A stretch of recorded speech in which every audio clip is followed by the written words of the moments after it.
Okay, I'm going to say a scary word now. Actually, we're shooting on Halloween, so I'm going to say a scary word. Theory. Okay, I hope that that didn't scare you too much. Actually, in music, theory is not really theory at all. It's not a theory, it's the way it works. So I don't really understand why we use the word theory. And today we're going to take a look at the cycle of dominance. So what is a dominant? If we want to play the dominant chord in the key of G, we go 1 2 3 4 5, and there's the root of my dominant. It's D, right? 1 2 3 4 5. It's just that's all there is to it, right? I just count through the musical alphabet: G A B C D, and I have my dominant. And so what the cycle of dominance is it just starts in one place and it counts through all the dominants. C, D, E, F, G, 1, 2, 3, 4, 5. G, A, B, C, D, 1, 2, 3, 4, 5. D, E, F, G, A, 1, 2, 3, 4, 5, and so on. And it just puts that all in a circle. To the right, that circle is in fifths, right, as I just demonstrated. To the left, it's in fourths. Okay, so C, D, E, F, 1, 2, 3, 4. F, G, A, B flat, 1, 2, 3, 4. B flat, C, D, E flat, 1, 2, 3, 4, and so on. Okay, so that's it. It's just like a super simple way to remember cycles, right? And cycles happen everywhere. Here, I'll just take here, for instance, cycles. Here's E, A, D, G. Here's a cycle of E, A, D, G, and then the resolution C. I mean, how many times have you heard that, right? I mean, that's not some kind of fluke. That is just a direct representation and result of the cycle of dominance, and I'm not going to get deeply into this, but the cycle of dominance happens from nature, right? From the harmonic overtone series, which is an expression of physical, of physics, of acoustics. So this you got to know this stuff, and it'll help you in lots of different ways. But for today, to make this as practical as I possibly can, we're going to take a look at a 1 4 5 progression. And so when we look at like a C F G progression, C D E F 1 2 3 4, right? A 5 C D E F G 1 2 3 4 5, right? 1 4 5. We're not looking at jazz here. We're just looking at the theory of harmony. 1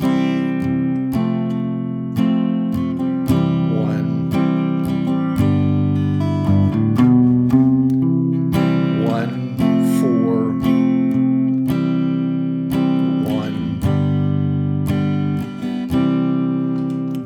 Okay, you get the idea. So that's just a basic 1 4 5 chord progression, which you should have heard at least, a million times before.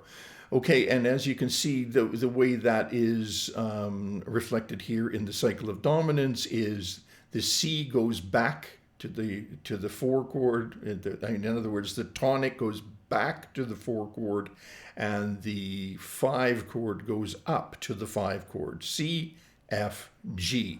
Now, so now if we want to do the same thing with the key of G, well, 1 4 5 in the key of G, G, C, D, right? G.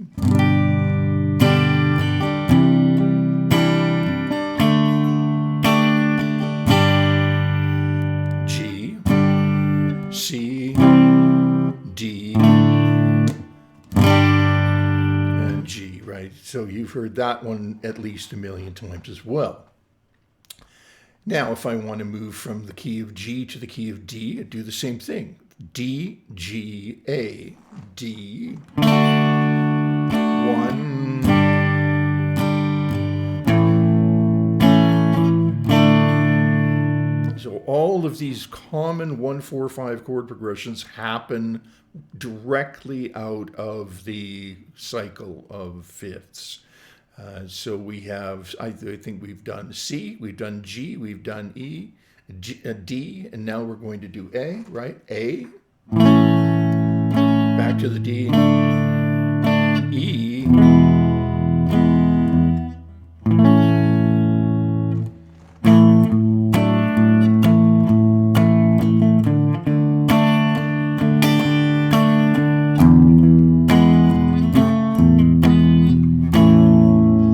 okay, right, so 1, 4, 5.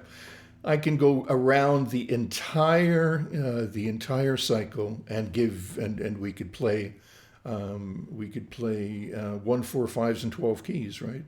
But instead of going 12 keys, you know, I've put I don't know how many, 5, 6, 7, 8 keys down here just as an example, of which I've just played 4. Now, I'd like to just take this one step further and take a look at the subdominant chord, which in this case is in the key of C, would be the F chord, and it's the other subdominant in that belongs in the key. The relative minor to F is D minor. All right, so here we have a C to an F to a G, right? So 1, 4,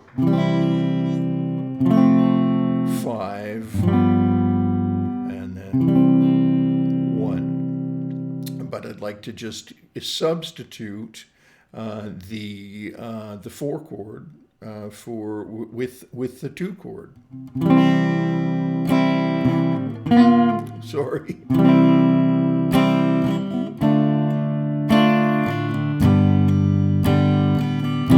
Very similar, right?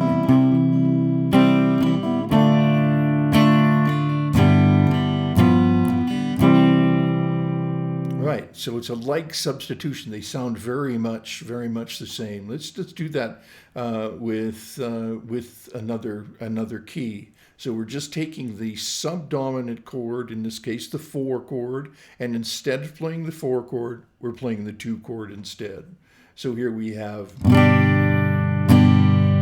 C, D, and G. But let's change that C chord, that 4 chord, to a 2 chord.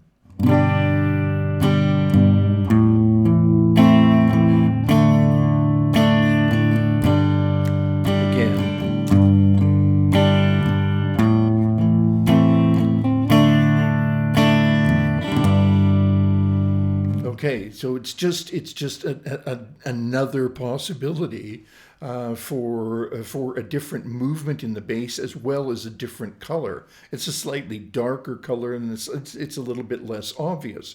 It's just the relative minor of the 4 chord. That's all we're doing there, right? Let's do just one more. Let's go D, G.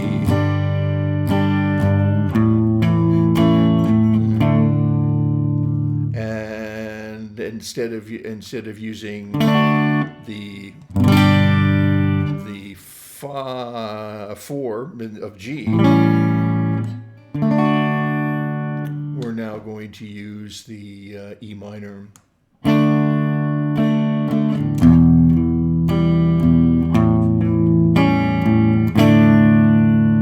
Or we could also use combinations.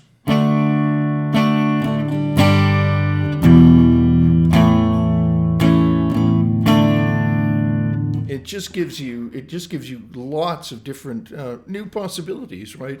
And specifically when you're analyzing tunes, or if you're writing your own stuff, it's just something that you should be thinking of immediately. I've got 2 subdominant chords, not just one, and you know, you actually have many more than just 2 subdominant chords, but this is just a start with that whole idea. So we started with, let's try to look at things from the perspective of a cycle of dominance, and we can see how the 1, 4, 5s are expressed, you know, throughout that cycle of dominance, and then we just used a substitution for a simple substitution called a like substitution for that 4 chord, being the relative minor, and listen to some different sounds that you get when you use that chord.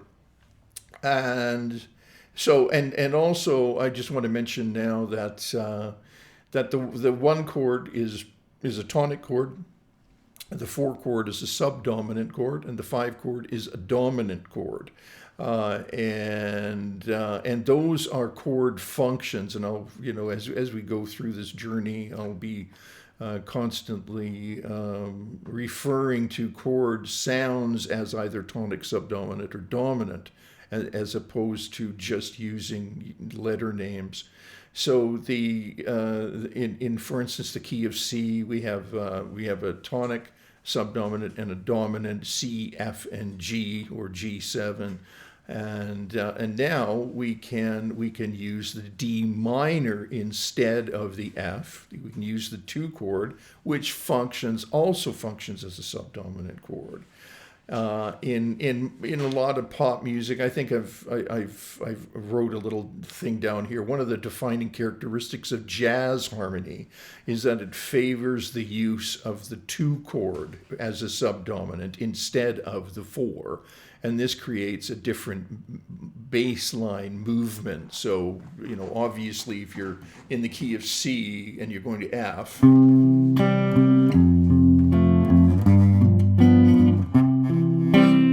that you can hear this.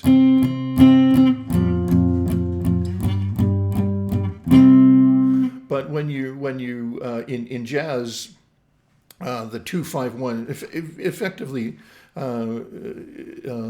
is the most common progression in jazz, and it's the 2 is the subdominant,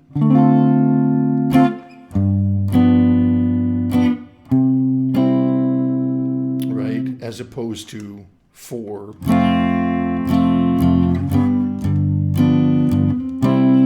Which is a much more sort of obvious progression. You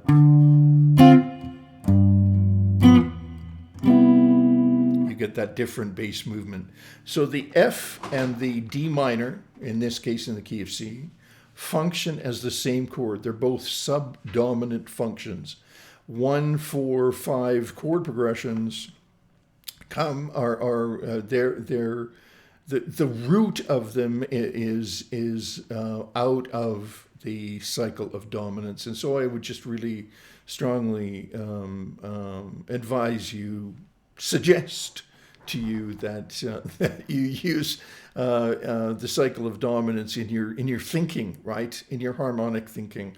And then when we talk about substitutions, let's just begin by thinking of a substitution for that 4 chord.